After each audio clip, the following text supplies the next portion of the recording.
Hello everyone and welcome to my channel.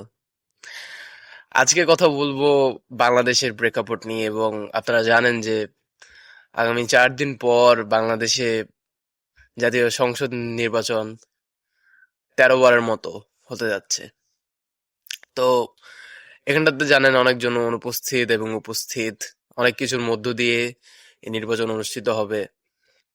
অনেকের প্রথম vote দেয়া হবে এই নির্বাচনে, এবং প্রতিদ্বন্দ্বিতা করবে বলতে গেলে আহ দুই জোট, প্রধান দুই জোট, জামাত এবং বিএনপি, এবং তাদের মধ্যে যে কেউ আসতে পারে এবং সরকার গঠন করতে পারে আগামী 2026 12 ফেব্রুয়ারির পর।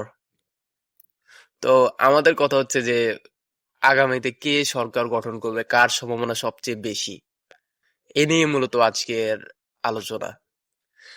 তো আমরা দেখেছি যে যে যার মতো ইশতেহার ঘোষণা করেছে, এবং মানুষ দেখেছে যে কে কার ইশতেহার কেমন এবং কারটা কতটুকু বাস্তবসম্মত, এবং মানুষ মনে মনে ঠিক করে ফেলেছে ইতিমধ্যে যে কাকে নেক্সট সরকারে বসালে তাদের জন্য ভালো হবে।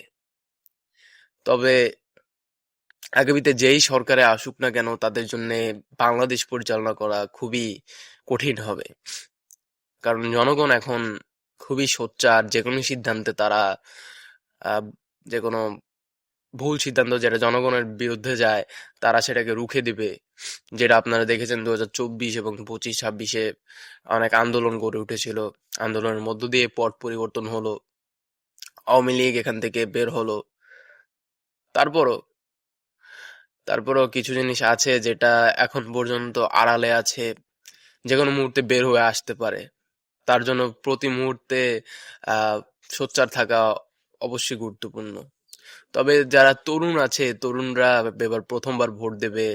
আমার মতো যারা আছে প্রথমবার দেবে, অনেকে আছে 40 ঊর্ধ্ব এখনো পর্যন্ত ভোট দেয়নি, তার নিজের পছন্দের দল না থাকার কারণে, পছন্দের দল আগের নির্বাচনগুলোতে অংশগ্রহণ না করার ফলে। আমরা আশা করব সবাই কোনো দল বা মার্কা দেখে নয়, সবাই আহ ভোট দেবে হচ্ছে সেই এলাকাতে যে সবচেয়ে ভালো হবে, সবচেয়ে ভালো ব্যবহার, আচার আচরণ এবং যার রেকর্ড সবচেয়ে ভালো আগে ক্ষমতায় আসার আগে, সে রেকর্ড বিবেচনা করেই সবাই ভোট দেবে। কোনো টাকার বিনিময়ে কেউ কাউকে ভোট দেবে না। নিজের ভোট নিজে গিয়ে দিয়ে আসবে সুন্দর মতো। কেউ টাকা দিতে চাইলে সেটা না নেওয়াটাই বেটার, ঠিক আছে? বা নিলেও নিতে পারেন, এটা একটা আহ ভালো কিছু হবে। আপনি কাকে ভোট দিচ্ছেন এটা তো আর সেই লোক জানে না, তো সেক্ষেত্রে এভাবে করতে পারেন। তো দেখা যাক, আমরা সবাই 12ই ফেব্রুয়ারির অপেক্ষায় আছি। আশা করব যে নির্বাচনে যেটাই ফলাফল আসবে, আহ যে দলই জিতুক, যে দলই পরাজিত হোক, সবাইকে মেনে নিতে হবে এবং আগামী বাংলাদেশ গড়ার জন্যে একসাথেই কাজ করতে হবে। নয়তো বাংলাদেশে এক কঠিন পরিস্থিতি সৃষ্টি হবে।